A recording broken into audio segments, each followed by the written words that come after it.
BUT but হলে পিইউটি put কেন? BUT but শব্দে ইউ আছে, কিন্তু এখানে ইউ এর উচ্চারণ আ সাউন্ড দেয়। সাউন্ড বাংলা ও এবং আর মাঝামাঝি, তাই আমরা বলি বাট। উদাহরণস্বরূপ বিইউটি বাট, সিইউটি কাট, এসইউএন সান।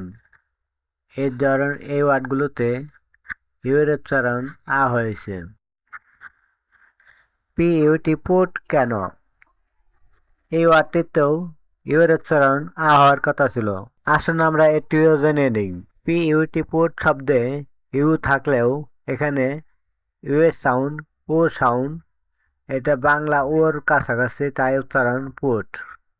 উদাহরণ পিইউটি পুট, FULL ফুল, BOOK বুক, LOOK লোক। এই ওয়ার্ডগুলোতে ইউ এর উচ্চারণ ও হবে। তাহলে একই ইউ উচ্চারণ আলাদা কেন? কারণ ইংরেজিতে একই অক্ষর ইউ বিভিন্ন শব্দে বিভিন্ন সাউন্ড দেয়। এটা ইংরেজির সবচেয়ে কনফিউজিং দিক। ছোট্ট একটা ট্রিক মনে রাখার জন্য, বাট, কাট, সান এই ওয়ার্ডগুলোতে ইউ এর উচ্চারণ আ অথবা অ টাইপের হবে। পুট, বুক, ফুল এই ওয়ার্ডগুলোতে ইউ এর উচ্চারণ ও টাইপের মতো হবে।